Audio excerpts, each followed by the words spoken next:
साधारण को असाधारण बनने में वक्त लगता है।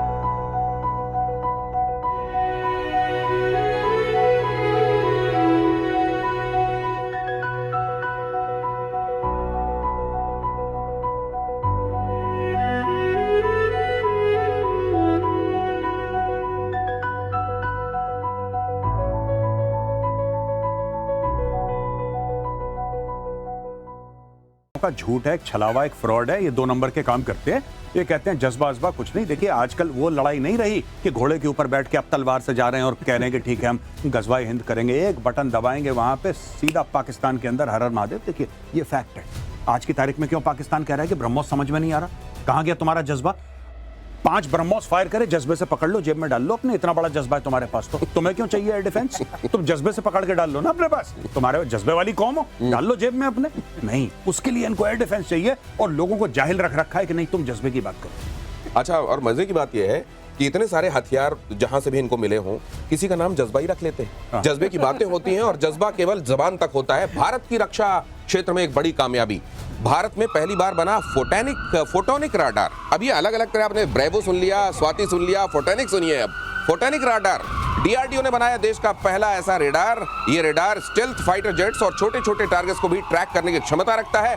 Ultra high resolution stealth detection और इलेक्ट्रॉनिक जैमिंग जैसी तकनीक से लैस है ये फोटोनिक रेडार। मतलब ये सिर्फ पकड़ेगा नहीं, ये सॉफ्ट किल भी कर देगा। क्या कॉमोडोर साहब? बिल्कुल सही कह रहे हैं। हमने पहले स्वाति वेपन लोकेटिंग रेडार की बात करी कि बैटलफील्ड के अंदर जो वेपन्स हैं डिप्लॉयड उसको लोकेट कर लेता और पिनाका सिस्टम से उसको खत्म भी कर दिया जाता है।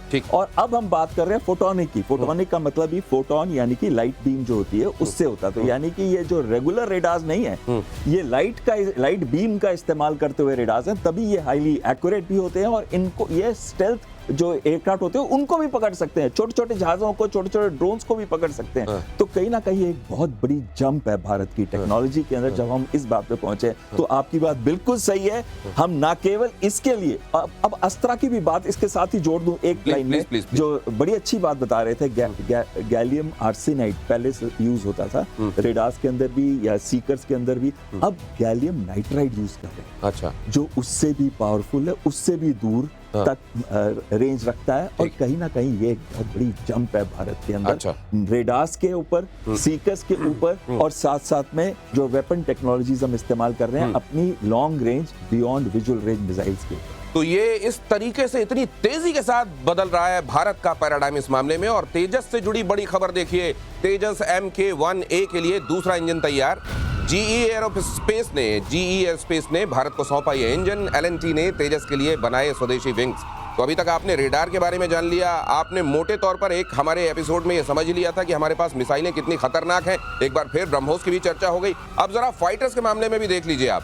भारत धीरे धीरे इस एक मामले में भी आत्मनिर्भर होता जा रहा है। और सर ये क्योंकि अभी आप लोग बात कर रहे थे स्टेल्थ की, आपसे अक्सर चर्चा होती है तो आप कहते हैं स्टेल्थ जितना ज्यादा हाइप्ड है दुनिया में, असल में स्टेल्थ उतना बड़ा सरप्राइज अब दुनिया के लिए रह नहीं गया है। उसका रीजन है जैसे अभी बताया कि जो फोटोनिक रेडार आ रहा है, फोटोनिक रेडार में स्टेल्थ करता क्या है? छुपा देता है। रेडार एब्जॉर्बेंट मटेरियल जो होता है वो रेडार को की किरणों को पकड़ लेता है। तो रेडार की निगाहों में ना आए ऐसा जहाज जो है उसको डिस्पर्स नहीं होता। तो रेडार एब्जॉर्बिंग मटेरियल कौन सा होता है? वो सारे के सारे एक्स रेंज वाले होते हैं। एक पर्टिकुलर रेंज है, उसी में काम करते हैं। बाकी जो वेरी लो फ्रीक्वेंसी होगी वो फिर देख लेगी। लेकिन वेरी लो फ्रीक्वेंसी की प्रॉब्लम ये होती है कि रेजोल्यूशन अच्छा नहीं होता है। लेकिन जब फोटोनिक रेडार आएगा तो उसमें spectrum of frequencies are very high, वो अब्सॉर्ब नहीं होते, तो रिफ्लेक्शन होगा, रेडार पकड़ेगा। और एक और चीज आ रही है फोटोनिक रेडार के साथ साथ, जो फोटोनिक कंप्यूटर्स आ रहे हैं, कंप्यूटिंग जिसको बोल रहे हैं, क्वांटम कंप्यूटिंग के अलावा ये भी एक कंप्यूटिंग है which will be real time and very high speed, very high speed. तो अगर आप इन दोनों को मर्ज कर दीजिए तो स्टेल्थ कहाँ रहा? इसलिए मैं हमेशा से कभी से स्टेल्थ का मैं वो नहीं रहा, कहते हैं ना, बहुत बड़ा एडवोकेट नहीं रहा। लेकिन अब ये भारत बात आपने जो इसकी बात की है तेजस वाली, तेजस में पॉइंट आई थिंक नहीं, मैं ये जानना चाहता हूं कि भारत जिस तरीके से फाइटर जेट्स के मामले में आत्मनिर्भरता की तरफ बढ़ रहा है, क्या उसका डिपेंडेंस वाकई खत्म होता जाएगा? उसके अपने स्क्वाड्रन पूरे होते चले जाएंगे जितनी आवश्यकता कही जा रही है, अपने आप खुद ही बना के उससे पूरा कर लेगा, या आखिरकार विदेश से भी खरीदने पड़ेंगे? मेजर गौरव, देखिए मैं आपको 2 बातें बताता हूं। ये इतनी हैप्पी न्यूज नहीं है जितना लोग बोल रहे हैं। ठीक है, हम कुछ भी बोल रहे हैं कि 2 इंजन आ गए, 4 इंजन आ गए, जब अमेरिका बहादुर का मनाएगा आपको 2 इंजन दे देगा। आप ये कह रहे हैं कि मुझे 200 इंजन चाहिए, लो पैसे। अमेरिका कहता नहीं, हमारी सप्लाई चेन में प्रॉब्लम है, हम नहीं देते। अभी तो ये 404 की बात चल रही है जिसमें हम लोग इतना खुश हो रहे हैं, अभी 414 की बात चलेगी इसके बाद मार्क 2 के लिए तेजस की। और जब तक ये इंजन की टेक्नोलॉजी आप अपने पास खुद की नहीं होगी पूरी 100%, आप ऐसे ही अमेरिका के पीछे जाते रहेंगे कि साहब आज एक आ गया, 2, ये कौन सी चीज है ये, व्हाट इज दिस कि आपने 2 दे दिए, 3 दे दिए, 1 दे दिया। अमेरिका की जो प्रॉब्लम है that is not our concern. ठीक है, आज की तारीख में अगर आप देखें air chief marshal AP Singh sir का जो बयान है, ठीक है, and for I am just saying on record, मैं लाइव शो में ये कह रहा हूं, thank God we have a chief who can speak his mind. इसके लिए जो मॉरल कैरेक्टर चाहिए, जो एयर चीफ ने बोला है, salute to him and hats off, बहुत बड़ी बात है। मैं आपको बताता हूं इसमें क्या स्टोरी है आज की तारीख में। आपके पास जो तेजस एयरक्राफ्ट है, all said and done, I am not here to criticise HAL, fact of the matter is without engine your aircraft can not fly. ठीक है, और 40 साल में हैल ने 40 एयरक्राफ्ट नहीं दिए। ये एयर चीफ का बयान है, मेरा बयान नहीं है। ठीक है, इसमें मैं एक चीज ऐड करना चाहता हूँ, 59% हमारी इंडिजनाइजेशन होगी एयरक्राफ्ट की बिना इंजन। तो मतलब आत्मनिर्भरता 59% ही रही बगैर इंजन के। बगैर इंजन के। और अब इसका रेट ऑफ इंडक्शन भी देख लें, 6 जहाज आएंगे मार्च 2026 तक, 16 आएंगे मार्च 2027 तक। शॉर्ट टर्म के लिए हमारे को एक 5th जनरेशन फाइटर की जरूरत है, चाहे हम Su-57 चूज करें। मैं कभी नहीं कहूंगा F-35 लें, क्योंकि Su-57 के साथ ट्रांसफर ऑफ टेक्नोलॉजी सस्ता भी है, $40 मिलियन का है, और साथ में को प्रोडक्शन कर सकते हैं। हमने Su-30 MKI के लिए जितना इंफ्रास्ट्रक्चर तैयार कर रखा है उसका इस्तेमाल हो सकता है, उसमें कुछ इंफ्रास्ट्रक्चर का इस्तेमाल हो सकता है, और लॉन्ग टर्म हमारी जो हेल्प करेगा, हैंड लेकिन होल्डिंग सर आप ये करेगा। जो बता रहे हैं 59%, ये मार्शल सर, ये आत्मनिर्भरता इंजन के मामले में कब आएगी हमारी? इंजन के वही बता रहे हैं, जो इसी बात को चर्चा को आगे बढ़ाते हुए आप देखिए जो हमने लाइन सेटअप की है, पहले HAL ने 2 लाइन सेटअप की, 8 एक लाइन का प्रोडक्शन था, 16 थी, अब एक और सेटअप कर दिया है। इसका मतलब आप एरो स्ट्रक्चर्स बना सकते हैं 24 इन अ ईयर। लेकिन 2 इंजन मिलने से क्या होता है, 2 जहाज बनेंगे। 2 जहाज से कहाँ क्या होगा, और पूरे एंड तक आप जब जा रहे हैं तो आपको 6 इंजन मिल रहे हैं। इससे क्या रेट ऑफ प्रोडक्शन क्या है? अच्छा। और जो एयरफोर्स ने डिक्टेट किया है रेट ऑफ प्रोडक्शन, जो मांगा है, जो कहा है, जो बहुत सालों से आ रहा है, जो आप विंग्स की बात कर रहे हैं, जब मैं LNT में था, मेरे उसमें ये विंग बनता था। ओके, फैसिलिटी में। तो ये विंग तो हमने बना के रखे हुए, तो कोई लेने वाला नहीं था, क्योंकि इंजन नहीं आ रहे थे। इंजन चाहिए, और तो इंजन तेज बहुत रफ्तार बड़ी से चीज़ है। चाहिए। इंजन बहुत 24 इंजन चाहिए आपको हर साल 24 इंजन। तो फिर कब जाकर दिक्कत क्या है? आएगी? पहले ये खबर देख लीजिए, उस पर उसके बाद आते हैं कि दिक्कत कहाँ है। रूस में कावेरी इंजन का परीक्षण जारी है, 25 घंटे की उड़ान का परीक्षण बाकी है। एडवांस्ड मीडियम कॉम्बैट एयरक्राफ्ट में हो सकता है कावेरी इंजन का यूज। स्टेल्थ UCAV के लिए परीक्षण हो रहा है। अब जरा समझाइए सर इस खबर को, थ्रेड बेयर समझाइए प्लीज। देखिए, ऐसा है कि ये घातक में एक्चुअली क्या था कि जो थ्रस्ट चाहिए था, that thrust was not enough for Tejas. जो किलो न्यूटन इनको चाहिए था, आई थिंक इट वाज 72, 73 और समथिंग, 65 तक हम पहुंच गए। मतलब उसमें जो जोर चाहिए, बेसिकली जो हमें पुश चाहिए तेजस को फ्लाई करने के लिए। लोगों ने बीच में ये भी बोला कि can it fly from an aircraft carrier? अरे भाई, you can't fly from the ground also with Kaveri. लेकिन कावेरी इंजन में फिर से जान फूकी गई, और फिर कावेरी से बोला गया कि घातक जो ड्रोन है हम उसमें इस्तेमाल करेंगे, हमें नहीं इस्तेमाल करना तेजस में। कोई बात नहीं, आगे चल के ठीक हो जाएगा, हम कर लेंगे। अभी फिलहाल जितना थ्रस्ट मिल रहा है that is good enough for घातक ड्रोन। अच्छा। और घातक ड्रोन के साथ इस्तेमाल होके इट विल फ्लाई द घातक। अच्छा, और दोनों ADE जो है, जहां घातक बनता है, एरोनॉटिकल डिफेंस एस्टैब्लिशमेंट, वो बैंगलोर में है। तो इस समय कावेरी वाला भी बैंगलोर में सर है। ये कावेरी और सैफरन भारत में इन दिनों इसकी चर्चा बहुत। चर्चा है, ये चर्चा आज से नहीं है, कई सालों से चल रही है। इस चर्चा में हम भी शामिल हुए थे। बात सिर्फ इतनी है कि किसके साथ हम गठजोड़ करें, कि कावेरी जो हमारा प्रोजेक्ट है वो हमें 110 to 115 किलो न्यूटन का थ्रस्ट का इंजन दे सके उस वेट में। तो जो इसको हमने टारगेट किया था कावेरी को 98 टन। दिक्कत कहाँ आ रही है? किलो न्यूटन के नंबर ऑफ इंजन्स के प्रोडक्शन में और वो थ्रस्ट जनरेट अभी हमने वो मटेरियल साइंस या वो टेक्नोलॉजी, वो हाई टेम्परेचर पर जो होता है, वो एक क्रिस्टल ब्लेड चाहिए, वो हम ही अपना नहीं बना पाए। अच्छा, तो ये सब फिर तो सबसे रिलायबल तो रशिया ही लग रहा है सर, जिसके साथ आप आगे बढ़ा सकते हैं इसको। हाँ। देखिए, अगर स्टेल्थ एयरक्राफ्ट हम डेवलप कर रहे हैं, एमका कर रहे हैं, 15,000 करोड़ हमने पिछले साल दे दिए थे मार्च 2024 में, लेकिन उसका भी प्रोटोटाइप कब फ्लाई करेगा? 2027-28 पे, और उसका मिलेगा कब? 2035 में प्रोडक्शन शुरू होगा। तब तक तो पाकिस्तान 2 अभी लेने की कोशिश कर रहा है।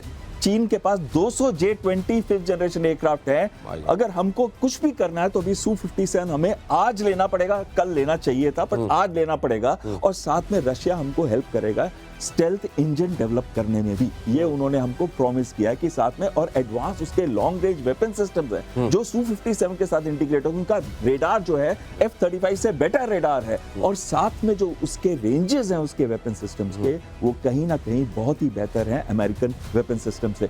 प्लस हम रशियन सिस्टम्स के साथ यूज्ड टू हैं, तो हम इतने सालों से वो सिस्टम इस्तेमाल कर रहे हैं, हमें उनकी लैंग्वेज पता है, हमें पता है वो कैसे इंटीग्रेट किया जाता है और कैसे बिहेव करते हैं, और वो हमारे साथ थिक एंड थिन में खड़े रहे हैं। और दूसरी बात ये है कि इंजन के मामले में, ये इंजन को अगर हटा देते हैं आप, 59% आत्मनिर्भरता, कम से कम इस मामले में हम कुछ आगे प्रगति कर रहे हैं। हालांकि आसान नहीं होती है, ये अगर आसान होता तो कर लिया जाता शायद ओवरनाइट। इसलिए पाकिस्तान जैसे मुल्कों को टैकल करने के लिए तो हम वैसे ही बहुत आगे हैं, लेकिन थ्रेट है चाइना। इस बीच ये खबर देखिए कि डीआरडीओ के बड़े प्रोजेक्ट गांडीव पर एक अपडेट है। गांडीव प्रोजेक्ट के तहत बनेंगी घातक मिसाइलें। गांडीव प्रोजेक्ट में कई तरह की मिसाइलें बनाई जाएंगी, सीरीज ऑफ मिसाइलें होंगी, और गांडीव प्रोजेक्ट के तहत नाम तो सर अर्जुन के धनुष का दिया गया है, और उसी तरह अचूक होंगी ये मिसाइलें। काम भी वही है। जो गांडीव प्रोजेक्ट का मतलब है आपका अस्त्रा मार्क 1, अस्त्रा मार्क 2, अस्त्रा मार्क 3 जो आजकल चल रहा है। और जब मार्क 1, मार्क 2, मार्क 3 बोलते हैं तो नेचुरली आपको समझ में आ जाता है कि रेंज बढ़ती जाए। तो लेटेस्ट जो है अस्त्रा मार्क 3 चल रही है, जिसका परीक्षण हुआ है। मैं तो मार्क 1, 2, 3 और इसमें ये समझता हूँ कि रफ्तार बढ़ती जा रही है। रफ्तार और रेंज, अच्छा दोनों बढ़ रही हैं। दोनों। अच्छा। मिसाइल के लिए दो चीजें बड़ी इंपॉर्टेंट होती है, रफ्तार, रेंज, और उसको कम से कम आप देख सकें। तो उसकी जो आप देखेंगे उसका डायमीटर भी थोड़ा कम होता जाए। लिथैलिटी बढ़ गई, लिथैलिटी बढ़ गई, मतलब दिखना कम हो गया, उसकी मारक क्षमता बढ़ गई, मारक क्षमता बढ़ गई, ज्यादा हो गई, लेकिन स्लीक हो गई, वो स्लीक हो गई, पकड़ने में कम आ रही है, स्पीड ज्यादा चल रही है और दूर से मारती है। ये सारी की सारी चीजें ओवरऑल जो सर समझाने की कोशिश कर रहे हैं, अस्त्रा 1, 2, 3 better and better and better next generation. एक और इसमें एयर टू एयर मिसाइल में एक और गुण होता है, वो होता है जिसको बोलते हैं no escape zone. No escape zone जो है इसका बढ़ता जा रहा है। इसका जो है नो एस्केप जोन मतलब करीब 80 किलोमीटर है। ये नो एस्केप जोन मतलब जहां पर ये अचूक रहेगी, जितने अगर एरिया के अंदर अंदर इसको शिकार मिल गया मतलब वो शिकार गया, निपट गया। वो नो एस्केप जोन जो है ये धीरे धीरे बढ़ता जा रहा है। सर आपके पास आ रहा हूं ये खबर बताने के बाद, क्योंकि इसी से जुड़ी हुई खबर है। अस्त्र MK1 का कामयाब परीक्षण कर लिया गया है। सुखोई 30 MKI से किया गया परीक्षण ओडिशा के चांदीपुर तट पर अभी इसका हाल के ही दिनों में परीक्षण किया गया है। तो ये तो सर बड़ा हार्टनिंग होगा जब आप लोग ये इस तरह के परीक्षण देखते होंगे, तो ये आप लोगों की हिम्मत और हौसले और आत्मविश्वास को और बढ़ाता होगा। बिल्कुल सही कह रहे हैं आप। जो अस्त्रा 1 है उसकी रेंज है 80 से 110 किलोमीटर, लेकिन ये रेंज मैक्सिमम कहाँ आती है? जब दोनों जहाज एक दूसरे की तरफ जा रहे हैं, दोनों की स्पीड मिसाइल के अंदर मिल जाती है। अच्छा। तो उस वजह से इसकी रेंज सबसे ज्यादा है। अच्छा। अस्त्रा 2 की रेंज मतलब शिकार भी उधर से रफ्तार से आ रहा है और मिसाइल भी रफ्तार से जा रही है, और इसीलिए रिलेटिविटी की जो थ्योरी होती है उसके हिसाब से ये तेज हो गया। अच्छा, अब अस्त्रा 2 जो है वो 160 किलोमीटर की है, और अस्त्रा 3 जो है हम कह रहे हैं कि 200 किलोमीटर से ऊपर 300 किलोमीटर तक उसकी रेंज गिनी जा रही है। अच्छा। और अस्त्रा 3 हमारे लिए इस समय बहुत ही जरूरी है, क्योंकि जो PL-15 है, एक्चुअल PL-15 की रेंज 200 से 300 किलोमीटर, और PL-18 जो आ रही है उसकी 300 से 400 किलोमीटर। क्या बात। तो कहीं ना कहीं हम बहुत ही अच्छा, इसमें जो एक चीज इन्होंने बड़ी अच्छी बताई थी, वो नो एस्केप जोन ऐसा होता है कि सामने मैक्सिमम स्पीड है, मैक्सिमम रेंज है, लेकिन जब आप ऐसे जाते हैं तो आपकी रेंज बहुत कम हो जाती है, और जब ऐसे आते हैं तो और भी कम हो जाती है, क्योंकि अब जहाज जा रहा है उसकी स्पीड माइनस करनी पड़ती है। तो इस वजह से नो एस्केप जोन जो इन्होंने बताया था एयर मार्शल साहब ने, बहुत ही अच्छी चीज बताई थी कि आप कहीं से भी फायर कर लो, तब आप 80 किलोमीटर के अंदर जहाज को मार के गिरा ही दोगे। अच्छा, मतलब उस समय आपका एयरक्राफ्ट जिससे आप फायर कर रहे हो उसको, उसका डायरेक्शन क्या है? किसी भी दिशा में हो, अगर आप फायर करोगे तो उस जगह पर छोड़ेगा नीचे का दूसरे का टारगेट का। और अगर आप आ गए तो आप भाग नहीं सकते। अच्छा, एक और चीज बड़ी इंटरेस्टिंग हमारे व्यूअर्स के लिए, अब ये कह रहे हैं अस्त्रा मार्क 3 का 300 किलोमीटर है। 300 किलोमीटर मतलब आपका जो जहाज है अमृतसर के ऊपर फ्लाई कर रहा है, ठीक है, सुखोई। आपने अस्त्रा मार्क 3 फायर करी, most of the Pakistani airfield जो कि उस समय उस रेंज में हैं, वहां से एयरक्राफ्ट टेक ऑफ होता है एट अ सर्टेन ऑल्टीट्यूड, आप इंडिया में बैठे बैठे उनकी आवाज आप गिरा सकते हैं। और मान लीजिए वो जैसे इस बार कर रहे थे कि उधर सिविलियन एयरक्राफ्ट की आड़ में अपने आप को उड़ा रहे थे, फिर क्या करेंगे? अब वो हमें अलग बनाना पड़ेगा, कोई एआई वाला बनाना पड़ेगा जो, क्योंकि ये देखिए ये जो गिरी हुई हरकतें पाकिस्तान करता है ना, अब कोई ऐसा रडार बनाए जिससे गिरी हुई हरकतें पकड़ में आ जाए। गिरी हुई कि सिविलियन एयरक्राफ्ट के नीचे अपना एयरक्राफ्ट लगा दिया कि हमारे रडार में लगे सिविलियन है, चुपचाप। अब बताइए, अगर आप अपने खुद के लोगों को इतने खतरे में डाल सकते हैं कि वो मर जाएं सिविलियंस, कोई बात नहीं, और इंडिया को ब्लेम कर दें, तो देखिए गिरी हुई हरकतों का हमारे पास कोई रडार नहीं है, ना डीआरडीओ बना पाएगा। हाँ, गिरी हुई हरकतों का कोई तोड़ नहीं होता। ये एक फिल्म में था ना कि वो सब ले आओगे, लेकिन वो कहां से लाओगे, अभी मैं फैमिली शो में बोल नहीं सकता। लेकिन सर एक चीज और मैं जानना चाहता हूं, जब ये आर्मी को या फोर्सेस को पता चलता है कि अब ये वाला हथियार भी आया, एक फौजी का या एक पायलट का ये देखने के बाद, जैसे इसका परीक्षण हो गया उड़ीसा में और ये देख लिया गया कि ये तो हमारा एकदम चाक चौबंद हिसाब किताब है, जी, हौसला किधर जाता है? देखिए मैं आपको बहुत इंटरेस्टिंग बात बताता हूँ। एक जमाना था कि आर्मी नेवी का, कभी नेवी हर समय आत्मनिर्भरता में आगे रही है, आज से नहीं कई दशकों से, नेवी का अलग मामला है, लेकिन हम लोग फिर आर्मी में सोचते थे, even in the air force, कि सब ये बाहर से चीजें